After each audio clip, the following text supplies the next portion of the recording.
Calgary Flames fans, it's time for Flames Unfiltered. Entertaining and controversial hockey talk with your host, Brad Burud.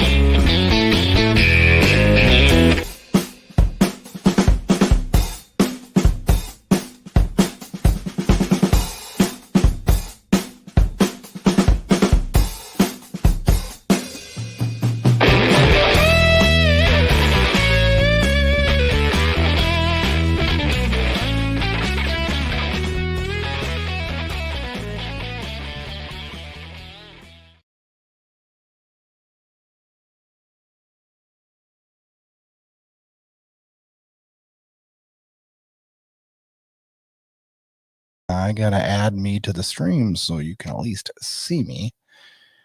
Yeah, we're doing this live thing this year. This is episode 2 of this season. It's season 3 of Flames Unfiltered. And yeah, going good, except for my screw up here tonight with not adding me to the screen. So maybe you didn't want to see me.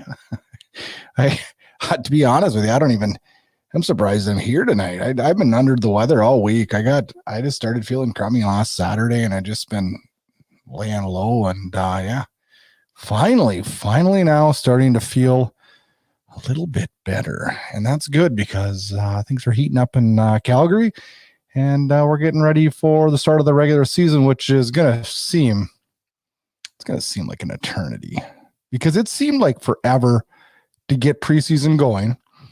And then it seemed like forever during the preseason. And now we play our final game tomorrow night at home at the Saddle Dome against Winnipeg. And then we got to wait 8 days before we get the opener next Saturday night. And that is going to feel, it's going to feel like forever waiting all those days, wondering what the lineup's going to be, all of us chatting back and forth, trying to figure out who's going to play with who and all that good stuff. But yeah, it's going to be quite interesting, and it's going to seem like it's going to take forever, man. It's going to suck. Oh boy, 100 episodes. Yeah, it's crazy to think that we got to 100 this quick. Crazy idea to get this podcast going, and it's been a lot of fun, and it continues to grow, and hopefully we can take it to another level this year and on into season 4 next year. Been some surprises along the way. We started out just doing podcasts, and then we went to video in season, what was it, 2? We went video, and now season 3 we're video again now, but we're live this year. So, always trying to add new things and adding fan interaction as much as we can. So it's a lot of fun. It gives me a way to vent my Flames thoughts because I think about it about 80% of my life. So that's a good thing. We start with Edmonton a week from this Saturday in Edmonton. Do you guys like starting with one of your rivals? Like I part of me loves it when I open up the schedule and I see that, but then part of me is like, damn, I only want it if we're going to win. If I know we're going to win. I guess I would have been disappointed if Anaheim would have been our starting point. Seeing Edmonton's always fun, but I almost want to get things going, get the juices going and get into it a little bit. Before we have to take on, one of our big rivals. But you don't get to pick that. And if we win on Saturday night, we'll be damn happy that we started that way and got to go with the Oilers on night 1. On this episode tonight, it's a jam-packed episode. We're going to do a quick recap of all last week's million preseason games that the Flames played. And then we'll break down the depth charts. Lots to look at. And when figuring out line combinations for this team. After that, we're going to discuss the whiners in Edmonton. Yes, McDavid. He thinks she'd be able to go to the net just untouched. That should just be okay because he's Connor McDavid. Yeah, we're going to talk about that. I'll give you my 2 cents on that one. And then on to some Flames news, some division news. We're going to wrap up with a listener question on what would I give up to get Jack Eichel? I think you're going to be really surprised with my response on this one. Thanks for joining us on the 100th episode of Flames Unfiltered.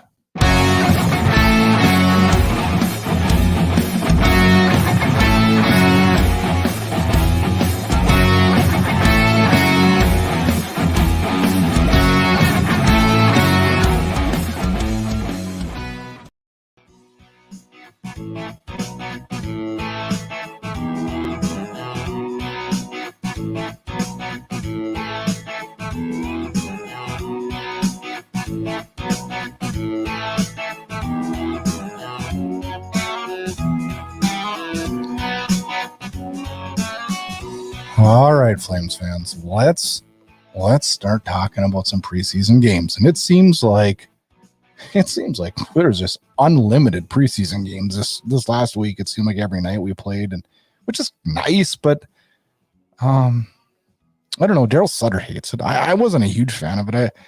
I think your camp should be spent a little bit more practicing, trying to work on some different things and not running your guys ragged. But I guess we don't get to pick that schedule yet either, do we? Wednesday night, last week, we did our episode right before the Seattle Calgary game, which ended up being a 4-3 shootout loss. We're not going to talk a lot about these games. We're just going to kind of whip through them real quick. Gio opened up the scoring, and I'm not going to lie to you. I kind of cheered a little bit. Does that make me a bad Flames fan? I don't think so. I don't know. He's a big part of this organization, and to see him come back to Calgary, which some people, excuse me, I'm going to be coughing off and on through this episode because I've been a little under the weather, but I think, seeing him back in Calgary, I was shocked they played him. Kind of disappointed. I wanted that Christmas game to be the one. I think it's the 28th, I believe, where Seattle comes into Calgary. I got the schedule right in front of me. You'd think I'd be able to look at that. 23rd. I wanted that to be his homecoming, and to have him come back was cool and everything. And I think the world of that guy. And I also am a believer, though, that maybe this is going to be a good thing having him on that team, and it was time to move on. Core things, and he's slowed down over the years, but everything. I think it's going to be okay. But very interesting having him score, because I started to kind of cheer, and then I thought, well, what the hell am I doing? I mean, that's not fair, But it was a good feeling. It just was. What else happened that game? Tkachuk, Stone, Backlund scored. Vladar was in net for the complete game. Pretty evenly matched game. I thought Vladar was okay in that game. Friday, October 1st, Vancouver came to Calgary. 4-1 win. I thought Calgary looked really good this night. Gaudreau, Backlund, Tkachuk, Ritchie scores. Markstrom plays 2 period. Wolf played 1. Both played very, very good. The following night, Calgary goes to Seattle, actually Kent, Washington, to play Seattle again. A 4-1 win. Fraze, Stone, Godden, Mackey with goals. Vladar played the whole game, stopping 21 of 22. Monday, Calgary went down to Edmonton, blew a 3-0 lead, which pissed me off. Lost 4-3. Tkachuk, Gaudreau, Lindstrom with goals, had a waved off. Well, that was in the Winnipeg game. We had a waved off goal. But all in all, a good game in Edmonton. Markstrom was in goal. I thought, if it had been a regular season, I'd been a lot more upset about giving up the 3-0. I didn't think we played horrible that night. I don't think we were great that night, but I didn't think we were horrible either. It's good to see Tkachuk. Every game I just rattled off, all but one, had Tkachuk on the score sheet, and he's leading the preseason in goals, and it's pretty good. That's a good start for him. We need him engaged. We need him moving. We need him going, and hopefully Matthew Tkachuk is the Matthew Tkachuk of old this year. Last night, October 6th, usually the night we do this show, we usually traditionally try to do this show on Wednesday nights at 8 Mountain. I switch it up a little bit if the Flames are playing that night, because I know you're not going to watch me if the Flames are playing, because I wouldn't watch me. That's for damn sure. Calgary and Winnipeg, 3-2 loss. Flames outshot pretty bad, but kind of held on early. First period is freaking horrendous. Held on pretty good, though. Played a Sutter-style game. Goals came from Mangiapane, Godden. Backlund had a goal called off late, with under 2 minutes. I think it was like 20-some seconds. They deemed that Tkachuk had high-sticked it out by the blue line earlier, and that nullified the goal. It went to the office in Toronto because it was under 2 minutes in the game, which in a preseason game, I guess they need practice too, and they need game situation too. So I guess I understand it. Vladar played the whole game. I thought he was really good. One big downside of this game is that Blake Coleman took a checking or a boarding penalty. Believe it was in the first period, and had to meet with NHL player safety today, and has been suspended one preseason game and 1 regular season game for boarding Winnipeg's Jansen Harkins. My thoughts on it, and I'm trying not to be a homer, but I'm going to throw in my 2 cents here.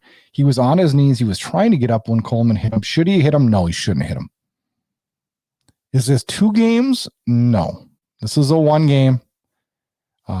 If this is Connor McDavid, I guarantee he doesn't get 2 games. I'm using him as an example because I know I'm right there. I don't know. I can live. I honestly, I thought it was going to be just the fine type situation that we get so frequently in the National Hockey League. And I thought that's what it was going to be.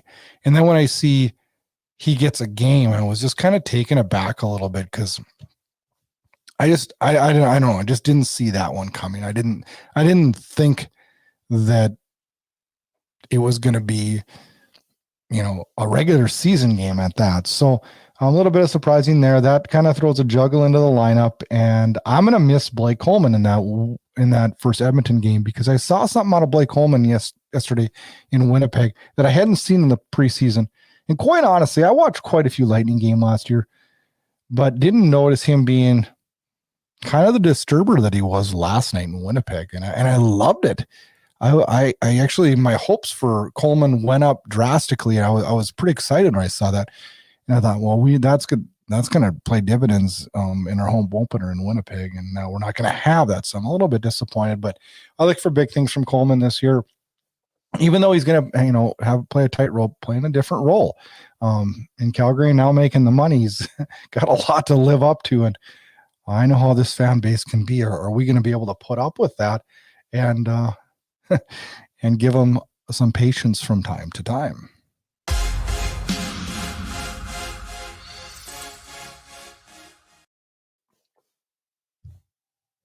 All right, Flames fans.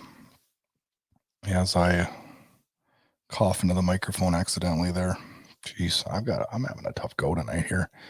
Gotta mute my mic quicker. Sorry. Depth chart breakdown.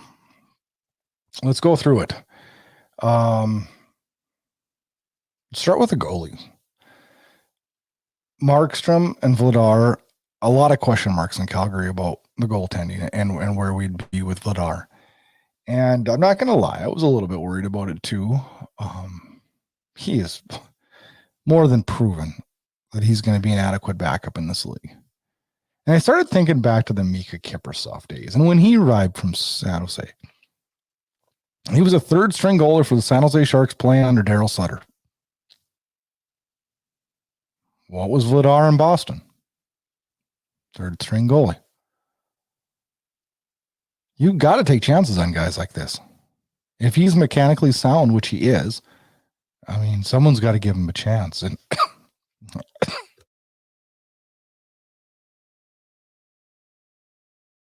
and I'm really glad that we're going to see him in Calgary this year, and he's going to play 20 games, I'm guessing. If we can get 10 wins out of him, we have to be happy with that, right? I couldn't be more happy. I mean, in preseason, he's let 10 goals in on 121 shots, .917 save percentage in 5 appearances, so he got plenty of time. We have to be through the moon happy with this. This has got to be one of the biggest surprises of camp. I'm excited, and I think Markstrom's going to have a bounce back year. I'm excited with what we have in net, and they can win us a lot of hockey games this year. We have a lot to be excited for in that avenue, and I hope I don't have to go back and replay this and be like, damn it, what the hell was I saying? Because I think I really, really do feel comfortable. Now let's talk a little bit more about the forwards. As the goaltenders was pretty cut and dry. We kind of know where we're going there. Forwards. Here's kind of how I see it shaken down. I see Tkachuk with Lindholm and Coleman. Lindholm centering it. I see Monahan centering Gaudreau and Majapani.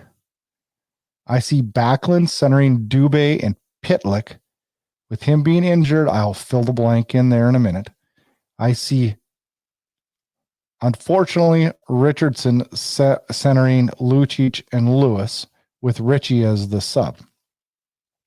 Now, I think what it should do is I'm good with the Lindholm, Tkachuk, Coleman. I'm good with Monahan, Gaudreau, Majapani.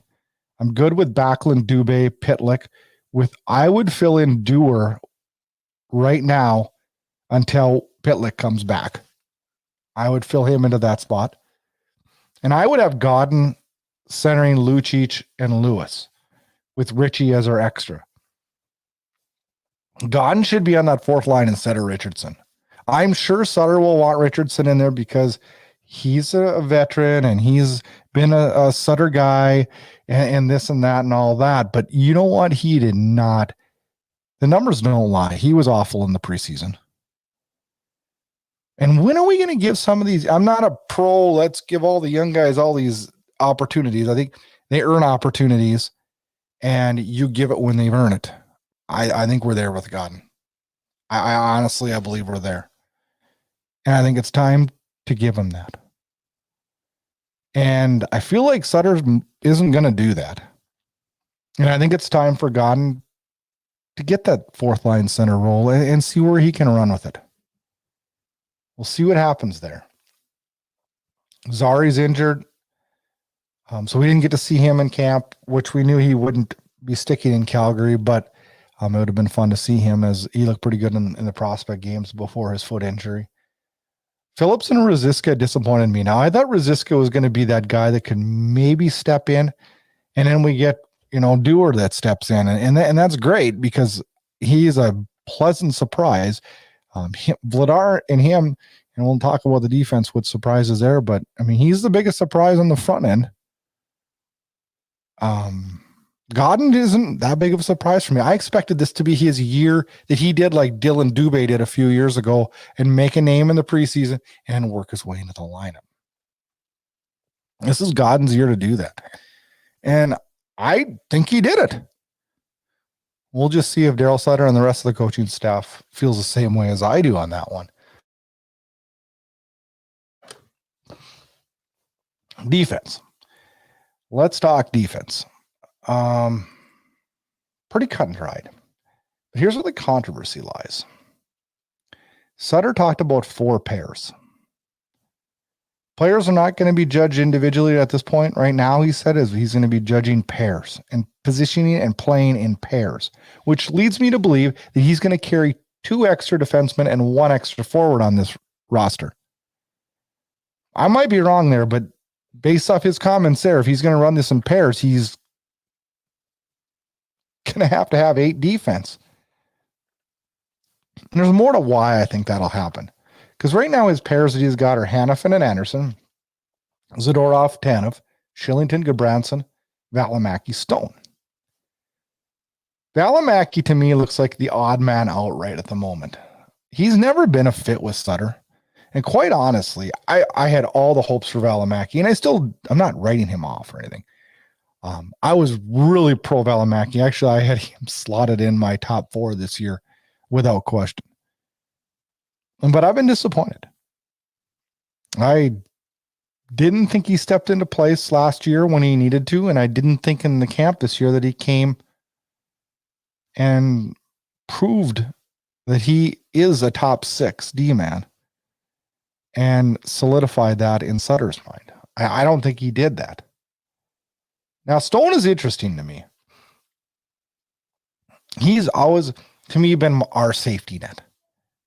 He has just been that, 7th D-man that I don't have to worry about. Well, if we don't carry 8 defensemen and we put this guy in waivers, I know a lot of people in Calgary are like, who cares? I care. This guy's been our savior. How many times has he been bad defensively? Like, he's safe back there. Yes, he makes his mistakes. He's a bottom 6 or bottom tier defenseman. And I mean, he's going to make some mistakes, but all in all, he's pretty damn solid back there. And he's got the best shot from the point on the team. He scores. I think we need him as that 7th man, and he's that safety net back there. Now, Zadorov has had his moments. I know he's getting freaking crucified on social media right now in Calgary. Well, we knew what we were getting, guys. Like, seriously. Like, do we think he was going to show up and just be all of a sudden be a great skater and just a force out there, a top 4 D man? No. You pair him up with Tanev, though, and I think he's going to be fine this year.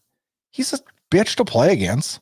It's exactly what we want back there. He's going to be mean. And anybody we've ever put with Tanev excels, right? Well, if Tanev can do that with Zadorov, then we're fine, right? And I think we're going to see that.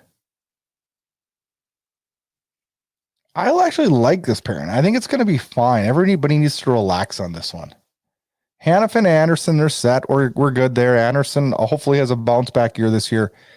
I love what Hanifin brings to the table offensively. I think that's going to be a good pairing. Now Shillington. Shillington's the guy that's made this whole controversy on the back end, and that's a good thing. I think he's earned a spot. And I think every Calgary Flames fan, he's been the talk of the town for the last week. I think he deserves this spot. I can't see him being sent to Stockton. He's going to have to clear waivers. And I don't think he clears. Teams would be idiotic to not nab him. Buffalo, you think they're not going to take him? Are you kidding me? So many teams would take him. So I highly doubt that he gets exposed. So he's going to earn a spot. And you know what? He damn well deserves it. I don't know if I like him with a good Branson. Honestly, right now, if I was going to put the D out for the first night against the Oilers, I'd put Hanifin, Anderson, Zadorov, Tanev, Shillington, Stone. Those are my guys. They've been the best in camp. I have a hard time anybody arguing that with me. How hard has it been to be better than Goodbranson? He's been awful. I do remind people that it's only the preseason and we need to relax a little bit. We also knew what we were getting with Goodbranson. Let's see what happens. But I'm with you in Calgary world where everybody wants him gone. I don't know. I can't imagine us letting Shillington go. We need his skating. We need his speed on the back end. We're not a fast defense. And I'm not saying we need to be a run and gun Quinn Hughes type defense. I'm not a big fan of that. But, you know, Hanifin's got some offensive ability. Anderson's more stay at home. Tanev's more stay at home. You know, Zadorov's more stay at home. Valimaki yet to be determined. And Stone's stay at home, and Goodbranson can't go do anything. So we need Shillington to be able to carry some of that load, right? And create. And so far in preseason, he's done it. He's arguably been our second best defenseman in camp.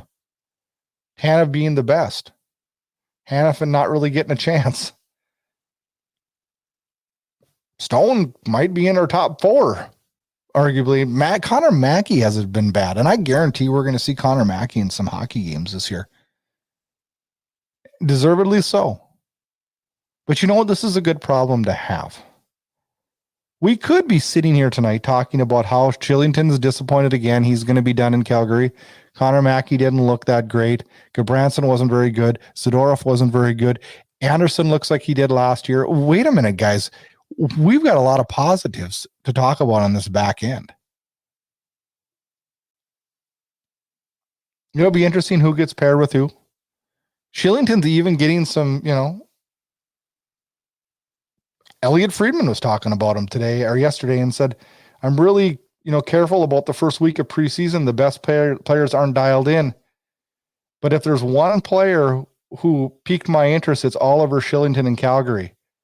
He had one 25-minute game, and it is clear Calgary was giving him exhibition opportunity, but the Flames have a lot of defensemen, and Shillington is not waiver exempt. Someone will claim him. It'll be interesting to see how that goes and how it all lines up. To reiterate, would be Hanifin, Anderson, Zadorov, Tanev, Shillington, Stone would be my 6 for opening night. See what happens. Branson's got to improve before he breaks into that. I know he's getting paid better money, but like, don't you have to play the better players? We have to, don't we? It'll be interesting to see what Sutter does there.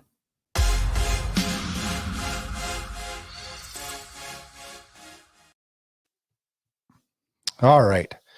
Now it is time to talk about something that, I can't even believe we're talking about this. Can't even believe that this is a topic.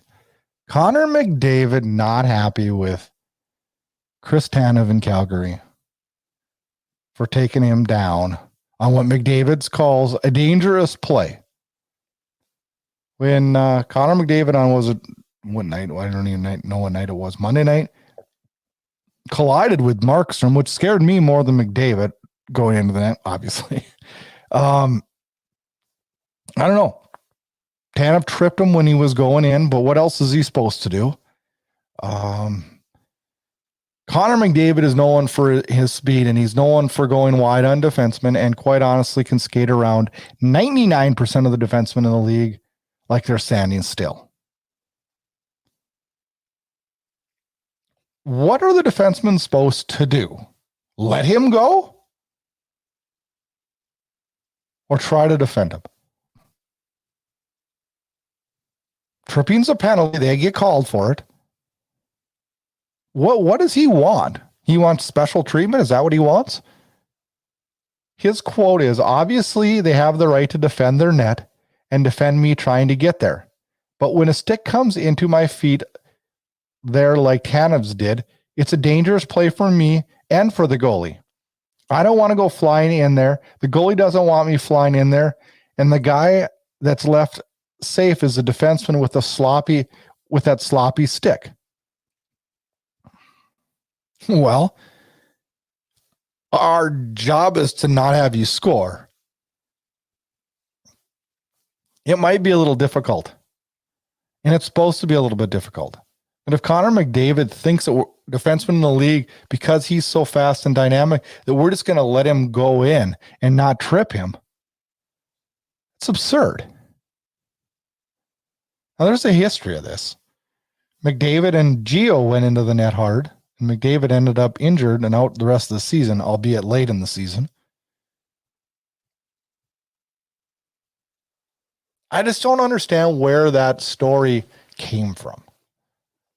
It was on TSN. It was on sports. Now, I just don't know where that story came from. How he can honestly tell us that he doesn't like that play. Well, then don't do that play, Connor. Cut to the middle. Do something. If you're afraid to go around a defenseman because you're going to get tripped, then stop doing it. It's your choice.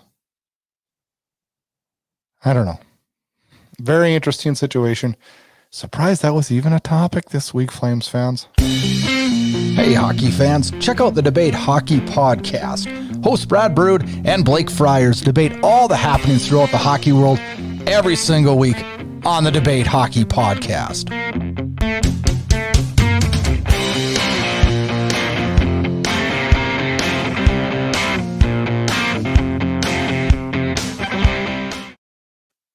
All right, Flames fans, time for a little bit of Flames news as we're cruising through this show. All right, injuries. Now, Gaudreau did not play in the third period, didn't come out after the second period in Monday's game versus Edmonton. Sutter said it was nothing. Gaudreau has been skating in practice. I don't think we need to worry there. He seems to be fine. And that's just like preseason is. Now, Hanifin looks to be recovered and in good shape from his offseason surgery, and Monahan also, but Monahan has seen limited time, comparatively speaking, to the other guys, kind of slow and easy as they work Monahan back into the lineup. Hopefully after this extremely long delay, Monahan will be good to go for the opener in Edmonton. Now, Coleman, there was some worry there because he was a late scratch for, I believe, Monday night's game in Edmonton. Sutter explained that by saying that he's playing a ton of hockey in the last 2 years, which he has, winning 2 Stanley Cups, and he was going to handle it accordingly. He did play Wednesday night, ended up getting suspended. Loved his play that night. Chip on his shoulder. All new Blake Coleman that I hadn't seen. I liked it. Recent cuts sent to AHL. Pedersen, Peltier, Prospel, Francis, Ruzicka, Wolf. Put on waivers: Phillips, Gravel, DeSimone, Walensky, all cleared. All have reported to the American Hockey League. Speaking of the American Hockey League and the Stockton Heat, they're back in California, back in Stockton after a year in Calgary due to COVID logistics. They are back home. Training camp opened on the 4th, will run through the 14th. 31 players in camp. And October 15th, the night before the Flames play their home opener, or their season opener, the home opener is for the Stockton Heat against the Tucson Roadrunners. Good news for all you Flames fans that listen to the Fans 60 like I do. I've always been a fan of Pat Steinberg and his after-hour show. Or not after-hours, overtime. A call-in show after the post-game show. And it was announced last week that, it wasn't going to be existing anymore, which was a huge disappointment to me. And I think many of you that listen to this podcast spend a lot of time listening to the Fan 960. Some changes happened. He announced last night that the post-game show would be shortened a little bit. They'd be taking calls during the post-game show, so they wouldn't wait the full 60 minutes or 90 minutes, whatever it was, after the game before the call-in. They're going to do some call-in shows, kind of work with it a little bit. I think they did get a little bit of heat that they weren't going to be doing call-in shows. But either way, I get it. I understand. It's been a tough week at Sportsnet Fan 960 with some guys being let go. And in this media world can be brutal when there's cutbacks and with just everything going on in this world with COVID and everything. And it's been sad that some things have changed and some people have lost their jobs, and we wish everybody the best of luck, and hopefully everything's back in order and we can enjoy that show, because that crew at Fan 960 does such a good job with it, and I enjoy listening to them, whether it be in the mornings or post games. So that's good. 32 thoughts now, another podcast I listen to a lot. You got to check out last Friday's episode with Elliot Friedman and Jeff Merrick, as Andrew Mangiapane, Matthew Kachuk joined the show. Always good listening to some of our players get to talk on the show. So that's one you definitely got to check out. In the division, not a lot to talk about. We'll have more in this segment once the show really, really ramps up and gets going. Just a couple things. The big news in the Pacific Division this week was that Vancouver did get their 2 RFAs locked up and get them signed, as Quinn Hughes signs a 6-year, $7.85 million deal, and Elias Pettersson, the up-and-coming center, gets a 3-year, $7.35 deals. You look at the comparables there, and I think Vancouver did a good job on this one. I really do. I think this is a win for them, and which upsets Flames fans, but you know what? Good signings. Be fun to watch them play in the league in our division this year, and always fun to battle up against those two players. On to the listener question, and this is a good one. This is a really, really good one, and I was excited to do this one on the show tonight. The question is, assuming that you would want the Flames to acquire Buffalo Sabres center Jack Eichel, what is the current return that you would offer to make this deal happen? Well, first off, there's been a boatload of Jack Eichel talk this week, with the sources saying that medical records have been turned over now, and the teams that were inquiring are getting a little bit more information on where Jack Eichel's at health-wise, and honestly, where the Buffalo Sabres are at in, are they keeping, trading? What are they doing with Jack Eichel? And it's interesting. First off, I'm gonna preface my answer, and I will give the answer, but I'm gonna preface it with I'd be very, very hesitant right now to go get him in the current injury situation. Do I want Jack Eichel? Yes. Does this franchise deserve and need a top end center like Jack Eichel? Oh, it'd be amazing. But $10 million, guys, is a lot of money. And Jack Eichel has 5 years remaining at $10 million. It's a $50 million risk.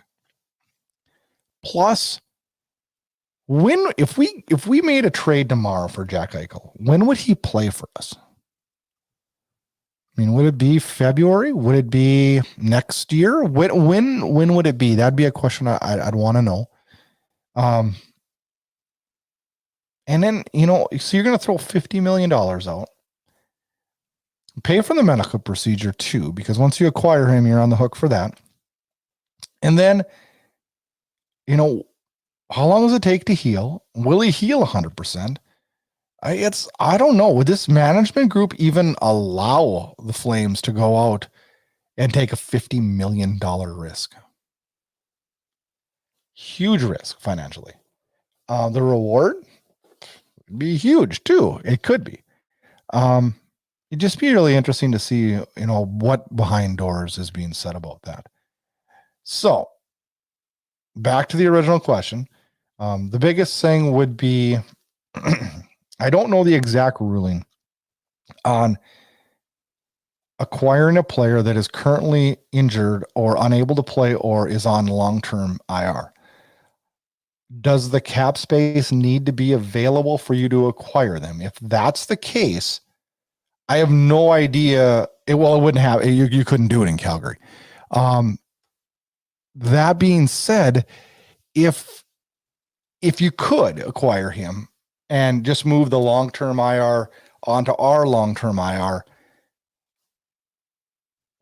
would we want? I don't know. That goes back to the $50 million risk. So what would I give? I would give Sean Monahan, which is 6.375.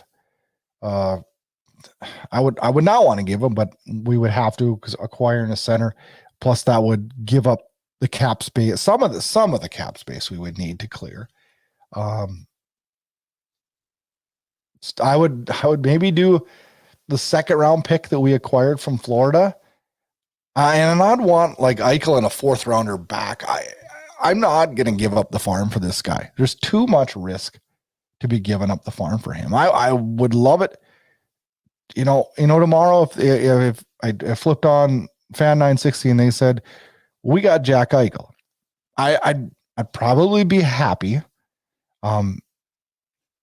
Because what he could bring to this team might be what might be that Stanley Cup. I don't know. It'd be the optimism would be there for me. That's for sure. But I'd also be really, really afraid on what the hell did we have to give up to get him. Now I think the asking price has got to be going down drastically. And I think people are, when this move happens, which I think it will have to happen. I'm not saying to Calgary, but I think this move is going to have to happen eventually. I think people are going to be a little bit surprised on what their return is. And I think people are going to be like, that's all it took to get Jack Eichel. Don't we do that on most trades? I don't know how many times there's been trades that I've been like, oh, we would have given that. I don't know. With his health situation, I don't think the return is going to be as big as people think. And I think when I say Sean Monahan and a second round pick, people are going to be like, well, there's no way in hell we're getting him with that. I'd probably agree with you, but you never know. I mean, are we willing to give up more than that? I think that would be a little bit risky to give up more than that. And yeah, I'd be happy to get Jack Eichel, but I am on the boat where we cannot give up the farm for Jack Eichel.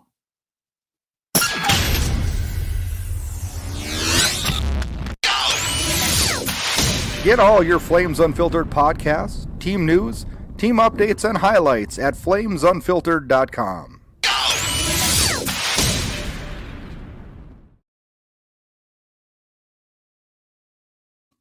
All right, Flames fans. Not a ton of stuff to preview this week. We got one preseason game tomorrow night. Winnipeg comes to the Saddle Dome. That one will wrap up the preseason. A preseason that I've talked about, saying it feels like it's been going on forever and ever and ever. And then things get rolling. And we're going to have a long break before we get that season opener. That'll come on October 16th. In Edmonton, a hockey night in Canada, special Saturday night. It's going to be a lot of fun. as the Flames open up the 2021-22 season. And then our home opener is Monday versus Anaheim at the Saddle Dome. And then Calgary goes on the road for 5 as we play in our first 7 games. We have 1 at home. Ugh. Not a great schedule to start the year. Oof. Don't like that one. Other things we got going on here at Flames Unfiltered is the Hot Mic watch parties. We get that up and running just like last year. October 28th, the Flames play the Pittsburgh Penguins in Pittsburgh. That'll be the first watch party. What we do is, we all watch the game through the Hot Mic app together, chat Flames hockey. I give away some good Flames prizes, whether it's autographed pucks or hockey cards or all kinds of different things. And we have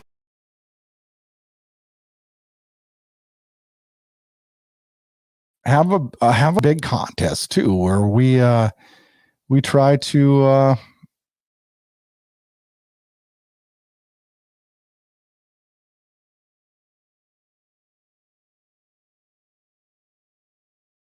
we get the 28th draws closer and closer all the time. We're going to be doing about 10 of those throughout the season. Win some prizes, get some hockey cards, all those good things. It's always fun meeting new people on that. And last year we met a lot of great Flames fans, and we're excited to do it again this year. Another episode in the books, episode 100. It's been a lot of fun doing these, and I'm really excited for this year. Our plan is to do Wednesday nights at 8 o'clock Mountain Time. We will alter the schedule based off if the Flames are playing. I'll post those on our Facebook and Twitter pages as we get the schedule details. Send in your questions. I'll always jump on the show. You can message me questions during the show, and I'll get them answered. Next week, it's going to be a down week as we wait for the season opener. Next show is going to be a good one. Next show, we're going to talk Pacific Division, give you my predictions. We'll talk Stanley Cup winner predictions, player predictions for the Flames, who I think is going to have good years, who I think is going to have bad years. It'll be a fun episode as we prepare for that season opener versus the Edmonton Oilers on October 16th. Always good when it's a hockey night in Canada. Thanks to all the listeners that join us each and every week. We truly appreciate us. Help us out. Follow us on social media at Flames Unfiltered. Subscribe on YouTube at Inside Edge Hockey Media Group. Get on over to flamesunfiltered.com for all the past episodes. Get on over to Apple Podcasts, rate, review, subscribe, all that good things. Thanks so much. Flames fans, enjoy the week off. We get ready for that big opener, Battle of Alberta, to start that season. Get connected. Flames Unfiltered can be found on Twitter at Flame Unfiltered. And also make sure you check out our Facebook page at Flames Unfiltered. Check out host Brad Burud on Twitter at Brad Burud. And if you like what you hear, rate and review us on Apple Podcasts. You can find Flames Unfiltered on all the major podcast players. Thanks again and enjoy the hockey action. Play on! Yeah, baby! Play on! Yeah, baby! Thanks for tuning in to Flames Unfiltered. Check back for more action-packed Calgary Flames talk.